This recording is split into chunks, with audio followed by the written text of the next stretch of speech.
How crooked is Fox? Well, they're actually happy that oil prices are going up.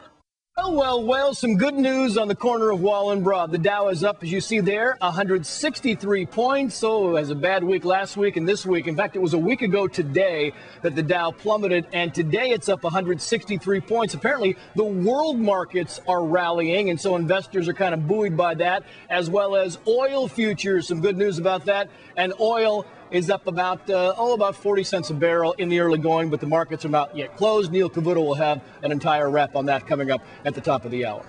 What a surprise. Brit Hume followed that crap up by acting like Scooter Libby is a poor victim. Well, just hours ago, in its 10th day of deliberations, a jury finding the vice president's former chief of staff, Louis Scooter Libby, guilty of obstruction, perjury, and lying to the FBI about whether he leaked the identity of an undercover CIA officer to reporters. Now, from Studio B Live to Fox News Washington managing editor Brit Hume. And Brit, it's important to remember here that had there not been an investigation, there would have been no crime.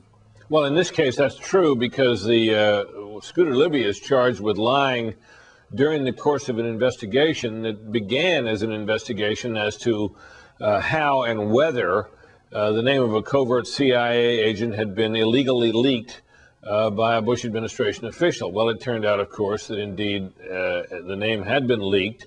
Whether the woman was covert, Valerie Plame was covert within the meaning of the law, remains at this point still unclear. Unlikely she was. And the leak came not from an administration supporter on Iraq trying to discredit an administration critic, but rather from an administration critic within the State Department, who was the only person whose leak made any difference. That was the one that went to Bob Novak, who described repeatedly, and as again today here on Fox, how he got that information, and he mentioned it in passing in a column. And once it was out, it was out. Libby was later questioned as to whether he also had done something like this, and he's not charged with having done it. He's charged with having lied about it. And that was what the jury convicted him on today. And I heard you earlier, Britt, talking about how Vice President Dick Cheney might view this, and use the term, he might view this as Captain Ahab justice. What do you mean by that? I think is very much the feeling in the Cheney camp. They remain loyal to Scooter Libby, devoted to him in a way. They feel he's been a victim here of an investigation that went on long after it should have been shut down, because the original purpose of the investigation was served almost immediately. The special prosecutor, Patrick Fitzgerald, knew almost from the outset who had leaked the name to Robert Novak, who was the only person whose publication of it mattered, since it was the first one. There were subsequent passing mentions of it, and then, of course, it blew up into a big case. So there was a good question why the investigation persisted after that. It was pretty clear that there was no big White House campaign to discredit Joe Wilson by leaking his wife's identity.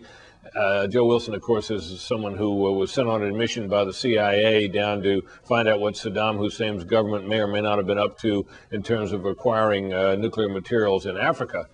That was the original matter that was all about. Wilson came back and presented one version to the CIA of what he found and another to the press in an article in the New York Times, which is what got this whole thing going. But the effort to discredit him was pretty faint, if it was any serious effort at all, and that was obviously what Fitzgerald was pursuing. He didn't find much, didn't charge much, but on account of contradictory testimony, Scooter Libby stands today convicted and possibly headed for jail, although I have a suspicion, Trace, that the president won't let that happen. And, what I'm confused about, Britt, is the juror came out and he said, we considered Scooter Libby as the fall guy, and we were wondering where the others were. And my question is, well what others? I mean, there was nobody else indicted in this thing. There were no others indicted in this matter, and I suppose that was what the juror maintained that they remained curious of. They said they felt sorry for Libby, but they convicted him anyway. Now, the suspicion, you can kind of understand a juror looking at all this and thinking, well, this man had no apparent motive to lie, although they did conclude based on the testimony that he had in fact lied. Well, what motive could there have been? Well, perhaps one would speculate, if you're sitting in the jury room looking at all this evidence, wondering why he did this when he didn't seem to need to, that he must have been covering up for someone else. That would seem to me to be the way to interpret that, what that juror said about wondering about the others, wondering about Rove and the vice president. Rove, of course, was very much the focus of this investigation for a long period of time, but Prosecutor Fitzgerald found in the end not enough evidence to indict him for a leak or for lying about it. And much more on this, I'm sure, coming up at 6 o'clock Eastern Time on Special Report. Britt, great to see you. You bet. Thank you.